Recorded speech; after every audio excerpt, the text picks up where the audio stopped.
An open letter to the Harry Potter fandom.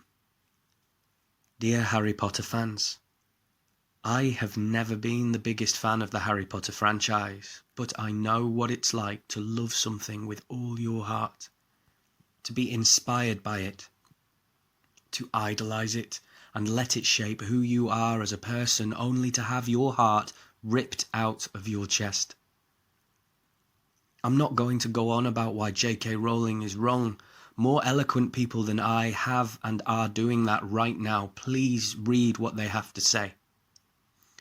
Right now, I want to share my experience with you as fans because, as weird as it sounds, I know that you feel betrayed and it hurts so badly you could punch through a drywall like a drunken Chad at a house party. I am a wrestling fan. It's a huge part of who I am as an adult. It shaped my personality, my friendships, and my career.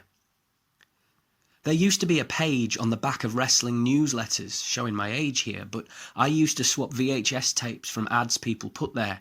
Through this, I discovered 3 wrestlers who became the biggest influences on me as a wrestling fan. They are the reasons I went from liking wrestling to loving wrestling to living wrestling. They are the reasons I trained as a professional wrestler whilst at university. They are the reasons I moved to Calgary to train with Lance Storm. Through wrestling, I discovered my love of acting and stage combat and am a professional actor today. Those 3 wrestlers are Chris Jericho, Eddie Guerrero, and Chris Benoit. From the 24th of June 2007, I didn't sleep for a whole week. One of my idols had suddenly died at the age of just 40 years old. Chris Benoit. Over the coming days, it was revealed he had committed a double murder-suicide, killing his wife and son before killing himself. I felt sick, hollow, shaken to my core. As a child, I had mimicked him while I followed his career. I had stood up at home and applauded every perfect match he had had with Kurt Angle. I had cried when he and Eddie Guerrero both became world champions and hugged in the ring. I had modelled my create-your-own character after all of his moves in the video game. I had wanted to be just like him. To this day, people argue that his final actions shouldn't erase the amazing wrestling matches he created, so long as we don't forget the last few days of his life. I can understand that, but I can't bring myself to watch them. That's my decision.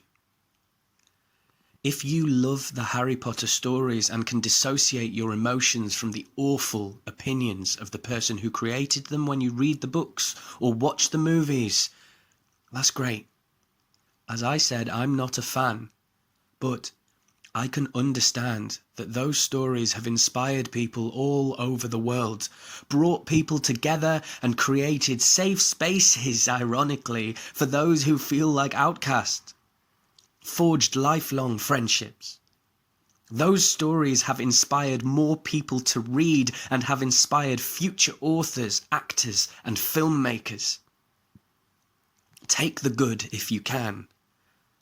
Don't let their actions take away the good things you took from their work. You, as a person, are not a reflection of who that person you idolized is, even though you may be in part a reflection of who you thought they were. Still enjoy the fandom if you can. If you purchase anything, make sure it's handmade so they can make no money from you. If you can't enjoy the Harry Potter stories anymore, I am truly sorry for your loss. Stand up for what's right. Read what people from the trans community are saying and learn. Try not to feel guilty for the actions of a former idol. They are not yours. The pain might not go away. Ask Lost Prophets fans about that too. But JK Rowling's shocking ignorance has hopefully taught you one final lesson.